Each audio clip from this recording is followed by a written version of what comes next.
Imagine it's payday, but instead of splurging, you're building a financial cushion that future you will thank you for. In a time where recession seems to be around the corner, gas prices are up, grocery prices are up, rent prices are up, jobs are being laid off, having an emergency fund isn't optional, it's essential. Let's be real, if an unexpected $1,000 expense came up today, would you be prepared? By prepared, I mean not have to go into debt to deal with it. Comment yes or no, no judgment. It's just a good question to ask yourself to assess where you're at and if building an emergency fund is right for you. Now, it's 2025, and unless you're living under a rock, you know that the global state of the world and the economy right now is crazy. Basically, Trump has decided to pick a fight with every one of its trading partners, and that's put everything in a pretty volatile state. People are nervous, people don't know what's gonna happen next, and the economy is going to be the first one to pay for it. Tariffs have been going back and forth between US and Canada, where I am, US and China, which China doesn't seem to be backing down.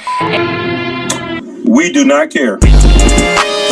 And it's making things more expensive than they already were. And due to all of these global tariff wars going on, the brokerage firm JP Morgan put the chances of a recession up to 60%, which is up from the 40% that they were predicting at the end of March. And it is mid-April. So it seems like a recession is around the corner, but what even is a recession? Now, a recession is traditionally defined as 2 consecutive quarters of losses for a country's GDP. GDP is gross domestic product, which is the total value of all goods and services produced within a country's border between a specific period. For example, a year. And it's a key indicator of a country's economic health. Essentially, if the money is down, then the vibes are down. If the vibes are down, people don't want to spend, and our economic health goes down. It basically is a domino effect on your country, my country, the rest of the world, and that's what leads us into a recession. And at the end of the day, all I see is that we need to end capitalism. But that's a conversation for another day. Now, whether economists really call it a recession or not, either way, we can feel it. With the climate that's going on right now, it's a great moment to check in and ask yourself, are you ready for a financial curveball? And if not, then let's talk about why you need an emergency fund. Okay, first things first, what is an emergency fund and why do you need one? An emergency fund is basically a cash buffer that you set aside for any of life's unexpected expenses. So that could be things like job loss, unexpected medical expenses, car repairs, home repairs, and things of that sort. It's not for vacations, and it's certainly not for a Zara shopping spree, okay? The reason you want an emergency fund is because if you don't have this buffer in place, you're likely to fall into debt. So for example, you're using credit on a credit card that you don't have the money to pay back right away, or you're taking out one of those payday loans which have extremely high interest rates, and that just starts the cycle of debt where if you do not have the money to pay it back right away without dealing with interest, you basically screw yourself and dig a huge hole of debt that becomes harder to get out of because you didn't really have the money to begin with. So how are you going to have that plus $500 interest, and it just keeps growing? To avoid that, you want an emergency fund. You don't want to have to lean on credit if you don't have the money to pay it back. And if you're wondering, well, do I need an emergency fund? 100% yes. I'm not a financial advisor, don't sue me, but the only thing constant in life is change, and that change can lead to unexpected expenses. So 100% you need an emergency fund. If I'm being honest, I did not have an emergency fund set up at all until this January. So do not panic if you are not set up with an emergency fund, if it's something you hadn't thought about, because financial security is basically a multi-tier system. So it may not have occurred to you to think about just yet. The first tier that you need to cover is to be able to have a budget for your essentials and to track your spending. Now, if you're not someone who tracks your spending, literally you're in the right place. I'm gonna put the playlist to all my budget with me videos. You can watch those. I track my spending pretty much monthly. If you don't know what tracking your expenses look like or you're new to it, that's a great place to start. The next step is building your emergency fund. So great, you're able to afford the lifestyle you've got. Now it's time to create that security for yourself. This is where we are at right now. I've not only created for you guys a free emergency fund calculator, but I'm gonna walk through it with you guys on this video here so that you know exactly what to look for. It's super simple, and by the end of this video, you should have an idea of what your emergency fund needs to look like, what the savings goal needs to look like, and the next steps for you to start saving towards that goal. This is just a note to you guys guys. Again, I'm not a financial advisor, don't sue me. Keeping your emergency funds in a high interest or high yield savings account will allow your money to earn interest while still being quickly accessible. Your emergency funds shouldn't be sitting in something that's going to get you tied up or that's going to take you a while to get the money out. Right now, I'm using Wealthsimple. Wealthsimple is free to bank with, and they have a high interest savings account that sort of doubles as a prepaid MasterCard, and that's where I've been saving my money there. Because I have direct deposit set up with Wealthsimple, I earn 2.25% interest on the cash that I hold in that account. And one of my subscribers also flagged, and shout out to you, Mwah, I'm gonna put her tag here, that EQ Bank has a promotion. So if you're looking to set up direct deposit, EQ Bank has a promotion that they're gonna give you a 4% interest rate. So I'm in the process of getting that set up because obviously 4% versus 2.25%, I wanna get pretty much double the amount that I'm gonna make in my Wealthsimple account. Just make sure you read the terms and conditions because EQ Bank's qualifications for your direct deposit is that it has to be $2,000 or more. So look into what's right for you, but a high interest savings account works for me because the money has to be readily accessible. Now, starting with step one, in order to figure out what your emergency fund savings goal is gonna need to be, you need to fill in what your current needs are. So what I put in here was literally every expense that basically I track on my CoPlenty tracker, which I will also link in my Sand store, but that's where I track all of my spending, my budget, my expenses. So I moved all of those categories here just to give you an idea of things that I track for. However, because we're building an emergency fund, you're not going to be putting the budget for all of these things. When you're taking a look at this list, only note down the monthly amount of your absolute essentials. When thinking of what to include in your emergency budget, you want to ask yourself, if I lost all income tomorrow, what do I need to survive? That's what you want to include in your emergency budget. So think of things like rent or mortgage, utilities, hydro, internet, heat, groceries, transportation, essential health and insurance costs, and any minimum debt payments that are needed if you're currently in a debt repayment plan. Now, coming back to my calculator, let's fill out step one. I'm going to fill this out for myself as an example,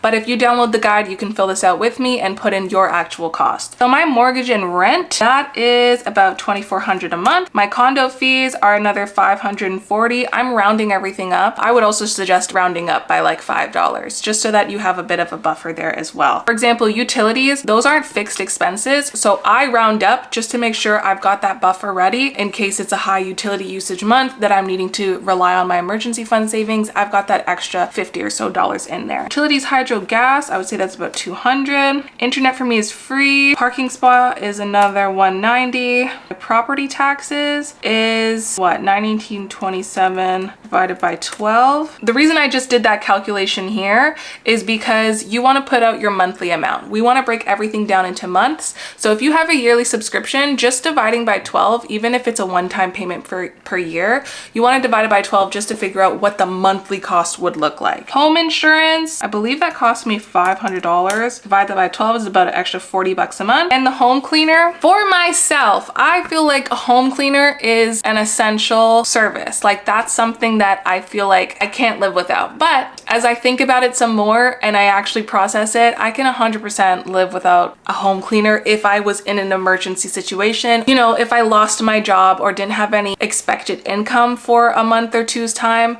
I definitely don't need a cleaner. I can take that on myself. I'm a great cleaner, so I would probably leave this at 0, even though I want it. That would be such a luxury to have. This is the exercise you need to go to when you hit each category, is be like, ooh, do I need that? If it's like, no, I could probably survive. I'll be upset, but I'll survive, then maybe keep it out. My bank fees work out to be about $20 a month. Student loans is $101 a month. Groceries on average, I would say $300. Uber Eats and DoorDash would have to absolutely live without. And dining out and entertainment, I'd put $25. You know, sometimes there's an outing or little birthday party. Maybe I gotta just put a little budget in there for it. Pet insurance, I don't have any. I should get some. Pet food, $80 a month. Her other pet essentials, $40 a month. Daycare, babysitter, nope. Going into personal care and health. Now, menstruation essentials, I get my period once a month, but my period lasts like for 50 days.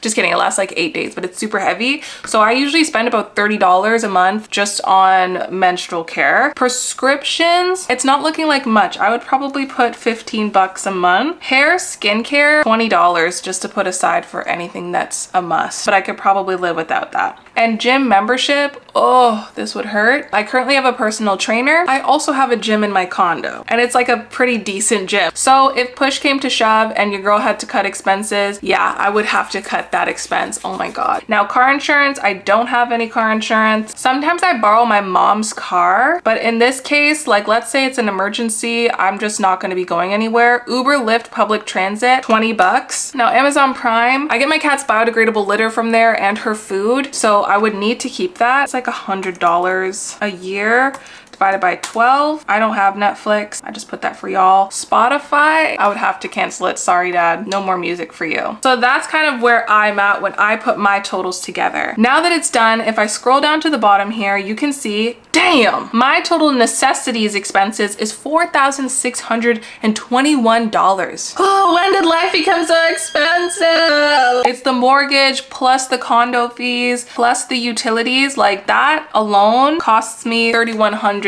So that's where a lot of my money comes out of. It's quite literally the amount it takes to run this household. I need to have $3,000 ready before I spend a dime on a piece of food or anything else. Yeah, just to keep the place running. Ouch. Now let's move into step 2 of my calculator, which is completely automated, so should be really quick. Okay, now that you've filled in your current needs and those expenses, I've put the auto calculations on how much you're gonna need to save. You can see I've put time frame savings goals of 1 month, 3 months, 6 months, and 9 months. If you don't have emergency funds at all, starting with a 1 month's worth savings goal is a good place to start. It's not super huge and you can sort of digest it better. Let that be your first milestone, and when you hit that, your next goal will be 3 months. When you're a freelancer and entrepreneur and you generate your own income, having a good 9 to 12 months buffer where you could say, hey, I'm good for a year if anything was to happen, is just an amazing place to start. Now, if you just watched my latest payday budgeting Q1 reset video, you know that I basically drained out about $17,000 of my emergency fund savings to pay off some debt. So I had owed about $13,000 in business taxes, and I filed my income taxes for last year and owed about an additional $5,400. And now after my expenses, I'm down to about $3,000. So we're back to square one on this side. I need to save at least 1 month as my first goal, which is going to be $4,621. And then I need to start working towards 3 and 6 months. My goal is to have at least 6 months worth of savings set up before I make this leap and try to become a full-time entrepreneur. So we got a long ways to go. Even though I kind of had to drain my emergency savings, that is literally the point, because that's what it's for. I had to spend $17,000 in the month of March. And it was unexpected for me because I was genuinely like, I did not plan my RRSP contributions properly, so I was not expecting to pay so much. If I didn't have that money set up in my emergency funds, I would have to go into debt. I would have to use my personal line of credit and take out debt that I didn't necessarily have the cash to spend with. I had to use it in action. You can take a look at that video. I'll link it up here. And now I'm back to 3,000, and it's just about building it up again. The most important goal for me is to set up that emergency fund savings. And once that's set up, I can start looking at investing and building that long-term wealth in a completely different way. You completed step 1, step 2 is automatic. Now you know what your target goal is to get 1, 3, 6, and 9 months worth of emergency goal savings. You simply need to choose what your goal is. Do you only want 1 month because maybe you're making lower income, you don't have rent and other expenses, so you would feel comfortable with that? Maybe you need 9 months because you're a freelancer and you know the world's going crazy right now and you just want to be able to relax and not be desperate for a job if something doesn't go your way. Figure out what your goal is. My ultimate goal for the end of the year is to have 6 months. So step 3 for you is going to be tracking your progress. You have this number in mind. For me, let's say it is $27,000. You need to track that progress towards your goals. So the way you're going to do this is through using a budget tracker. Now, I use the KA8PNQ Yearly 2.0 budget tracker. It has been a gem for me. I started using it in January and I have not looked back. It gives me great analytics, not only for my annual dashboard, but month to month. It's also got a savings and debt tracker, which is what you're going to want to set up your emergency fund goals with. And it could also calculate your net worth if you start looking into that piece, which I haven't even started yet because it's been so robust in the other areas that I'm like, net worth is just not a thing for me right now that I care about tracking, but everywhere else is. So if you want to track your emergency fund growth, set and crush your savings goals, plan your monthly budget with confidence, and monitor debt payoff, travel funds, and more, then the KA8PNQ Yearly 2.0 budget tracker is for you. you. All right, guys, I hope you found this video helpful, and I hope you feel a little bit more in control and more confident about setting yourself up. So comment below your emergency savings goal. I want to see what it is for you guys. For me, 6 months is going to be $27,000. What's it look like for you? How close are you to getting there? Have you already hit your goal and you're going to up it? Let me know in the comments. Again, make sure you use the free tool. It's literally free. Use it, download it, get your stuff together, and start taking control of your finances this year because it's crazy out here, okay? Don't forget to like, comment, and subscribe. Thank you so much for watching the video. I'll see you in the next one. Love you. Bye.